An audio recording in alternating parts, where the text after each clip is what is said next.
y va a decir, ¿qué tenés que no recibiste de Dios? Ninguna capacidad que yo tenga la tengo por lo que yo soy, sino por su obrar en mí. Este concepto de vanagloria, humo, niebla, orgullo falso, ¿no es cierto? Una arrogancia injustificada, porque ¿quién soy yo? Un pecador perdido, pero perdonado, alcanzado por su gracia. Y eso es todo. Y él decidió tomar este vaso de barro inútil que no servía nada, para nada, y lo hizo útil. Y entonces va a decir ahí, en el siguiente concepto del versículo 3, antes bien, con humildad, estimando cada uno a los demás como superiores a él mismo. Si yo aprendo a mirarme a mí correctamente y actuar por las motivaciones correctas, voy a mirar al otro de la manera correcta. Romanos, capítulo 12, el versículo 3, va a decir el apóstol Pablo, digo pues, por la gracia que me es dada, a cada uno que está entre vosotros, que no tenga más alto concepto de sí que el que debe tener, sino que piense de sí con cordura, conforme a la medida de fe que Dios repartió a cada uno. Cuando habla de, ahí en Filipenses, ¿no es cierto?, de considerar al otro, y va a decir, antes de considerar al otro, que debo yo tener hacia mí un concepto de humildad, es esto, no tener un concepto más alto de mí mismo del que debo tener. Pablo, cuando habla de su condición y habla de el pecador perdido, él va a decir, de los cuales yo soy el primero. Y él se pone de abajo para arriba primero en la lista. Y él lo había aprendido de Jesús. Jesús nos enseñó a hacernos siervos. Es hermosa la ilustración de la última cena. Si salís de acá, vas derecho hacia la pared del fondo, hay un cuadrito ahí. Un muchacho lavándole los pies a otro. Imita a Jesús lavando los pies de uno de los discípulos.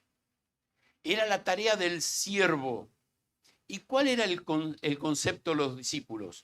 Yo quiero reinar. Jacobo y Juan querían el uno un lugar a la derecha, el otro a la izquierda. Se consideraban ellos los elegidos para gobernar al lado de Cristo. Y Cristo le dice, el que quiere ser Señor, hágase siervo primero. Nadie tenga más alto concepto de sí que el que debe tener. No, diríamos hoy en día, no te la creas. En mi época decíamos, a este se le subieron los humos. No sé por qué. Todavía no lo entendí. Pero era la expresión que se usaba. Pero es esa la actitud. A veces me creo más. Y los conceptos anteriores, ¿no es cierto? La contienda, la lucha. Santiago va a decir, los versículos que siguen del que leímos recién, se van a morder y comer, y ojo, se van a destruir. Porque esa es muchas veces la actitud, y eso es lo que el diablo busca. Y la Escritura va a decir, no hagas nada por contienda o por vanagloria, sino con actitud de humildad. Y en Primera de Pedro,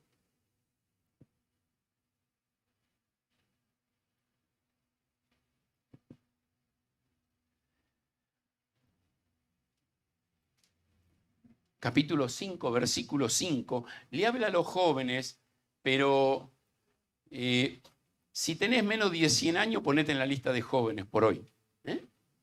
Dice, igualmente jóvenes, estad sujetos a los ancianos y todos sumisos unos a otros, revestidos de humildad. Y este es el concepto que quiero marcar. Porque Dios resiste a los soberbios y da gracia a los humildes. Si te crees algo, cuidado, porque Dios decide que te va a confrontar para hacerte morder el polvo. No porque no te ama y te quiere destruir, sino para mostrarte quién es Él y quién sos vos. Me quiere mostrar a mí quién es Él y quién soy yo. Dios resiste al soberbio y da gracia al que es humilde. Ahora, estimando cada uno a los demás como superiores a él mismo. Y yo les hacía un comentario recién, ¿no es cierto? En el versículo 6, el cual siendo en forma de Dios no estimó el ser igual a Dios. Estimar es el concepto de considerar, valorar. Y te vuelvo a llevar a Romanos 12, pero ahora el versículo 16. Unánimes entre vosotros, no altivos, sino asociándoos con los humildes. No seas sabio en tu propia opinión. No seas sabio en tu propia opinión. Estima al otro como superior a vos mismo. El apóstol Pablo, ya terminando sus años de ministerio, pasa por cerquita de Éfeso y hace venir a los pastores de Asia a compartir con él y les da un último mensaje. Y ahí en Hechos capítulo 20, él va a decir, pero de ninguna cosa hago caso, ni estimo preciosa mi vida para mí mismo, con tal que acabe mi carrera con gozo y el ministerio que recibí del Señor Jesús. Y acá el apóstol está diciendo, tengo un fin, tengo una meta, que es terminar bien la carrera, y no tengo en alta estima mi vida para mí mismo. Lo que realmente vale es la vida del otro. Y porque eso estaba en la mente de Jesús, decidió dejar el cielo y venir acá a vivir con nosotros. Y la última expresión ahí del versículo 3, como superiores a mí mismo. Esto es bravo, ¿no? El otro es más que yo.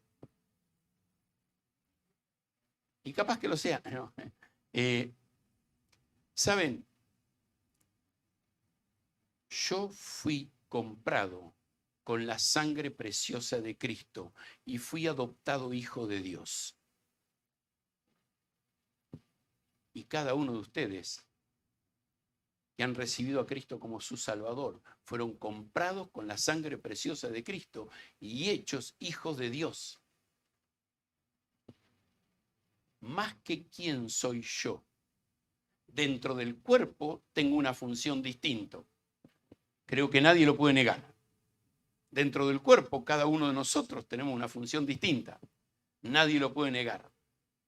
Y damos gloria a Dios como, no sé si todos se dan cuenta, los que vienen siempre, pero se fue un grupito a Córdoba, se fue el pastor Matías, este fin de semana no está Carlito porque se fue a predicar, creo que hoy reemplazaba a Marcos, que anda en la selva.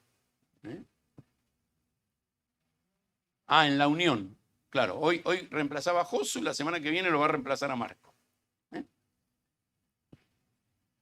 Hay personas que no están por distintas razones,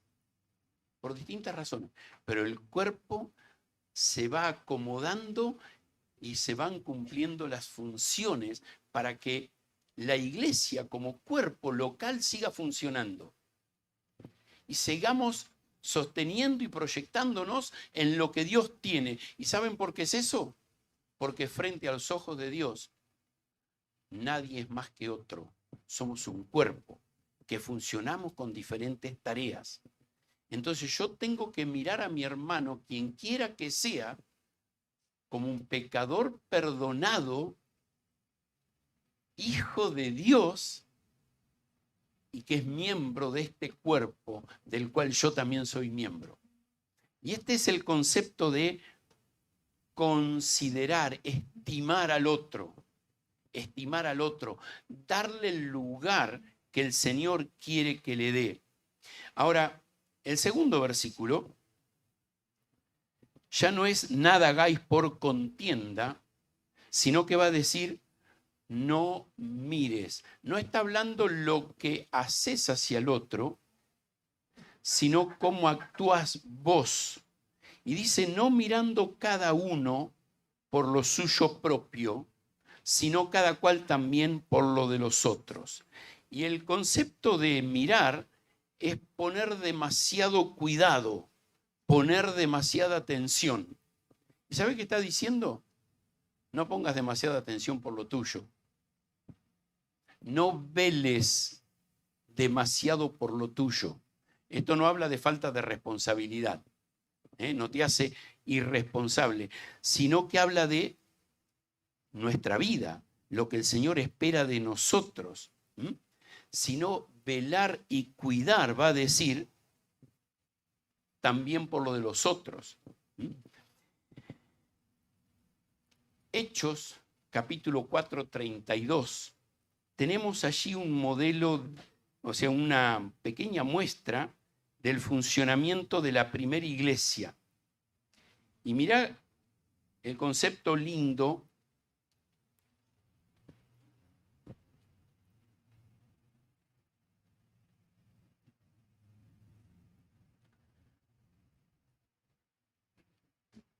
y la multitud, Hechos 4:32, y la multitud de los que habían creído eran de un corazón, un alma, y ninguno decía ser suyo propio nada de lo que poseía, sino que tenían todas las cosas en común. Ahora, este pasaje es hermoso. Si lo tomamos aislado lo podemos mal entender.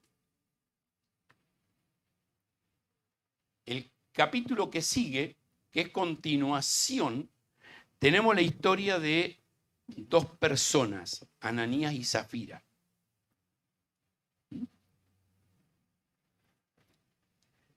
Que toman la imitación de un tal José, que está en 4:36. Entonces José, a quien los apóstoles pusieron por sobrenombre Bernabé, dice el versículo 37, que tenía una heredad, la vendió y trajo el precio y lo puso a los pies de los apóstoles. Ananías y Zafira dijeron, vamos a hacer lo mismo. Vendemos nuestra casa y traemos la mitad de la plata a la iglesia. Y el Espíritu Santo de Dios los mata. ¿Los mata por traer la mitad de la plata a la iglesia? No. Versículo 8, Pedro le dijo, dime, ¿vendisteis en tanto la heredad?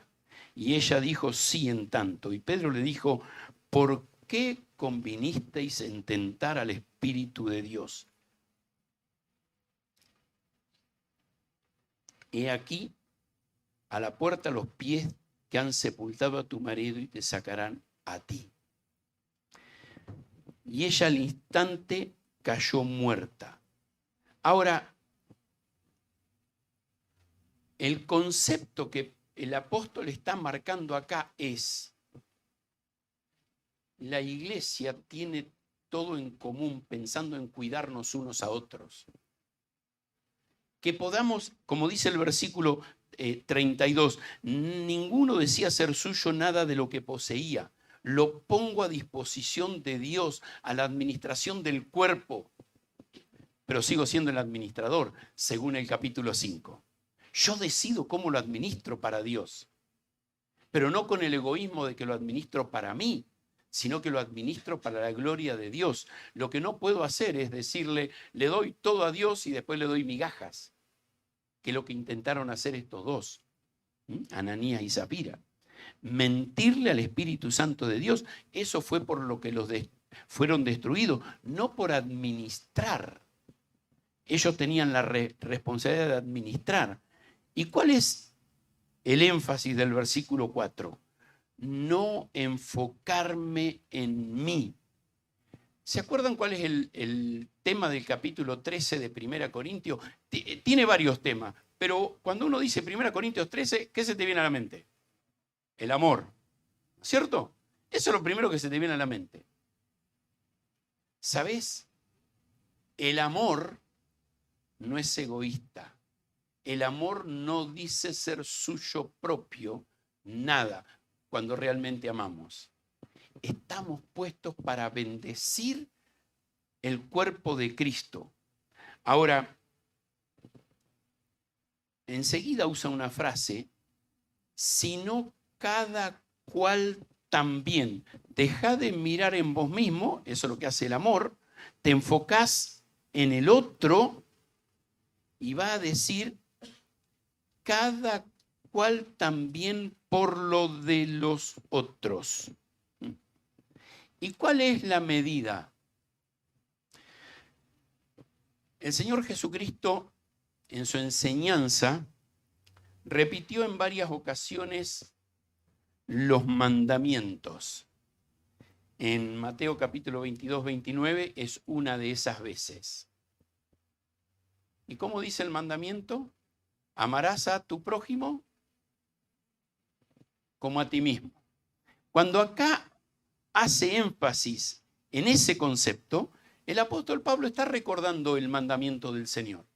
Amar a los otros como a vos mismo. ¿Cómo me amo a mí mismo? Y la Escritura dice, yo me amo sustentándome y cuidándome.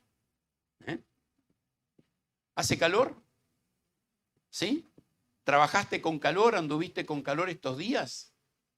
¿Sabés qué lindo es tratar de pegarte un baño? Yo te digo, agarrar la manguera ahí y mojarme con agua fría después de la tarde de trabajo.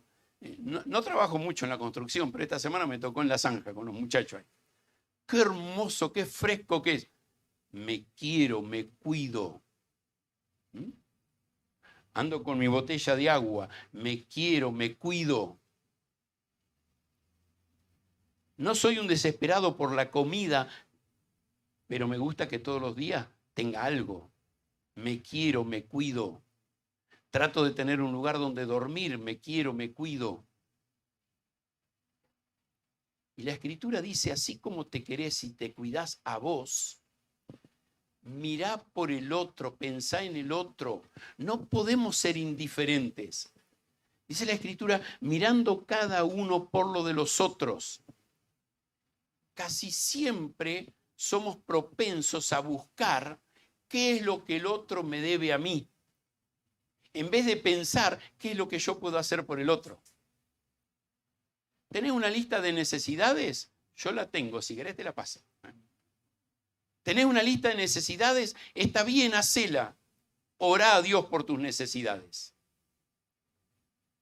Pero el cuerpo va a ser bendecido cuando yo no me enfoco en mi lista de necesidades, sino que me enfoco en las necesidades del otro y qué puedo hacer. Si cada uno de nosotros nos enfocamos en la necesidad del otro y ver qué podemos hacer, nos vamos a ir supliendo los unos a los otros. No mirando cada uno por lo suyo propio, sino también por lo del otro. Esta es la invitación de la Escritura. Ahora, en 1 de Juan capítulo 4 vuelve a hablar del amor los unos por los otros y enfocarnos de manera práctica en qué podemos hacer los unos por los otros, entendiendo cuál es la necesidad del otro. Entonces, sacar la mirada de mí mismo y mis necesidades y mi situación, lo que yo estoy viviendo, y empezar a ponerla en otro. Perdón, ¿qué te duele? Cuando van pasando los años uno se vuelve adolescente, porque me adolece acá, me adolece acá, me adolece acá. Nos duelen cosas por todos lados. Ahora, ¿qué quiere el diablo? Que yo me centre en mis dolores, en mis necesidades, en mis situaciones, en las cosas que a mí me faltan. ¿Te falta? Te vuelvo a decir, hacé la lista, en lo material, en lo emocional, en lo familiar, en lo espiritual. Y el Señor dice, enfócate en el otro. Es hermoso que un poquito más adelante, en el mismo pasaje, el apóstol Pablo va a mencionar a dos muchachos. Y digo muchachos porque eran más jóvenes que él y eran discípulos de él. ¿Quiénes son? En el mismo capítulo está ahí, ¿eh?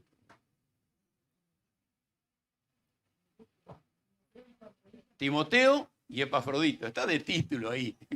Es fácil encontrarlo. Mírenlo en el capítulo 2. Versículo 25.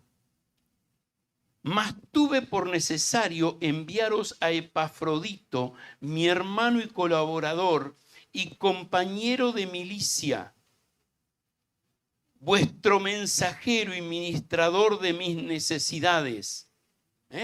Evidentemente, la iglesia de Filipo lo había mandado a Epafrodito con plata para las necesidades del ministerio de Pablo y estaba cuidándolo y acompañándolo y ayudándolo a Pablo. Y Pablo dijo, Epafrodito, es tiempo que vuelvas a tu iglesia y sirvas allá. Y le va a decir, él tenía grandes deseos de veros a todos vosotros y gravemente se angustió porque habíais oído que había enfermado. Estando conmigo se enfermó, ustedes se preocuparon por él y él se angustió que ustedes estén preocupados por él. Epafrodito, enfermo, trabajando, cuidando a Pablo, pero con un peso en su corazón por la iglesia donde había salido, la iglesia que lo había enviado. Eso es pensar en el otro. Eso es pensar en el otro. Te hago un pequeño paréntesis. Misiones. Misiones. El mes de marzo en nuestra iglesia es el mes misionero.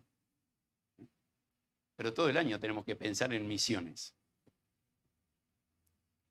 No me contestes. La reunión casera de Ciudad Evita. No, perdón, de acá, de Luzuriaga. ¿Cuánto le escribieron a Adrián y su familia esta semana? A Felipe y su familia, la de San Justo. ¿Cuánto le escribieron a Lelie? Un mensajito, 3 líneas, una palabra. Oramos por vos, nos acordamos de vos. ¿Cómo la estás pasando? El SAMU. Y aún podemos agarrar de otro lado, ¿no es cierto? Al Misa, que salió de otra iglesia, pero lo tenemos casi adoptado nuestro. Los de La Palito tienen su embajador allá, ¿no? El Manu y Carla. ¿Saben? Pensar en el otro es sacar el foco de mi necesidad, de mi situación y enfocarme en qué está viviendo el otro y cómo lo puedo sostener. Y no te das una idea cómo cambia tu manera de enfrentar el día a día, la vida, lo que el Señor te pone por delante.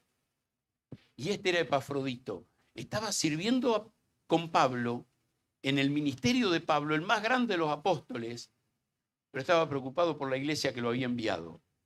Ahora, el otro testimonio que da Pablo, versículo 19. Espero en el Señor Jesús enviaros pronto a Timoteo, para que yo también esté de buen ánimo al saber de vuestro estado. Le voy a mandar a Timoteo para que vaya, esté con usted un tiempo y venga y me cuente cómo están ustedes. Claro, era la iglesia que lo sostenía económicamente. Entonces Pablo quería mantener la comunión, la relación con esta iglesia, que eran sus compañeros fieles en la obra. Él predicaba, pero la iglesia de Filipos era la iglesia que lo sostenía económicamente.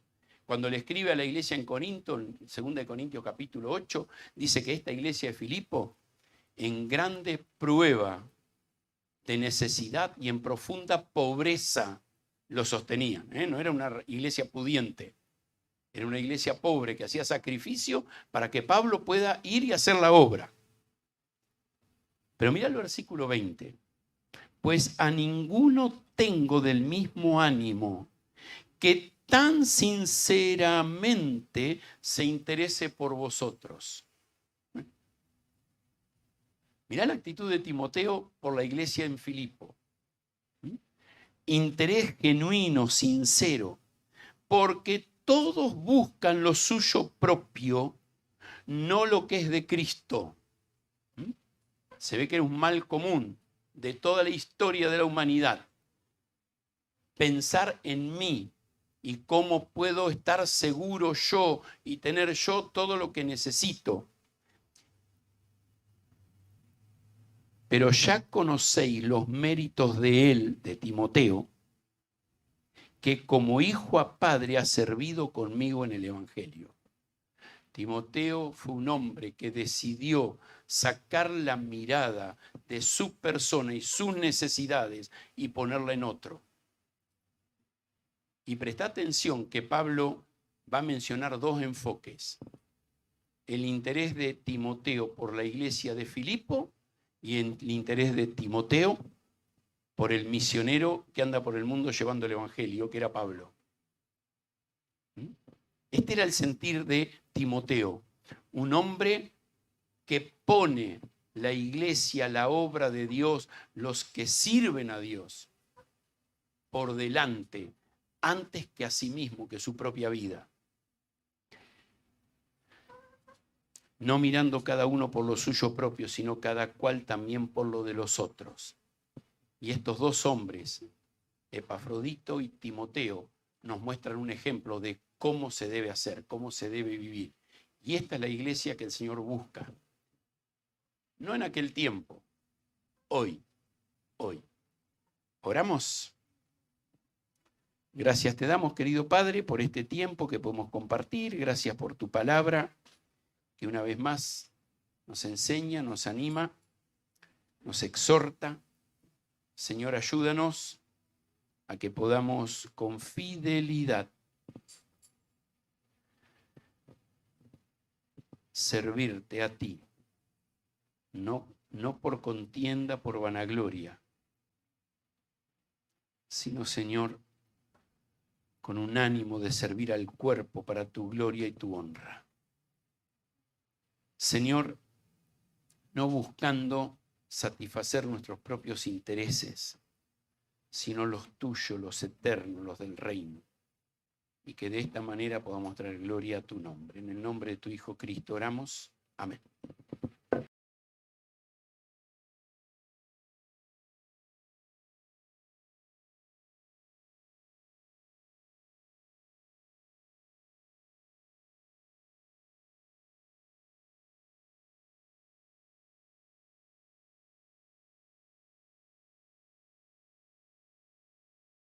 De pie, cantar un último coro, recordarles nada más.